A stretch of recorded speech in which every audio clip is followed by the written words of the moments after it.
Mahape MIDC परिसरात दूध भेसळीचा धक्कादायक प्रकार उघडकीस आला आहे. टँकरमध्येच दूध तयार करण्याच्या नावाखाली स्किम्ड मिल्क पावडर आणि पाणी मिसळलं जात असल्याचा प्रकार FDAच्या कारवाईत समोर आला आहे. नवी मुंबईतील महापे MIDC परिसरात अन्न व औषध प्रशासनाने केलेल्या कारवाईत मोठ्या प्रमाणात दूध भेसळ उघड झाली आहे. FDAच्या पथकाने 19 ऑगस्ट रोजी मे PK डेअरीवर छापा टाकला.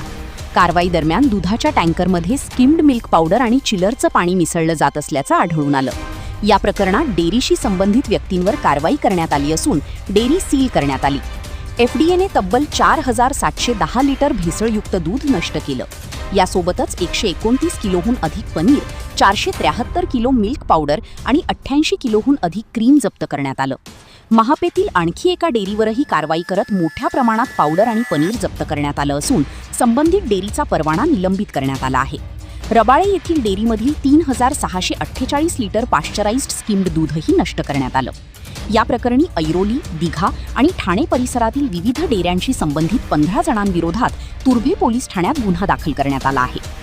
दरम्यान FDAकडून राज्यभर विशेष तपासणी मोहीम सुरू असून नियमांचं उल्लंघन करणाऱ्या अनेक अन्न आस्थापनांवर कारवाई करण्यात आली आहे. त्यामुळे दूध आणि खाद्यपदार्थ खरेदी करताना नागरिकांनी अधिक काळजी घेण्याचं आवाहन करण्यात येत आहे.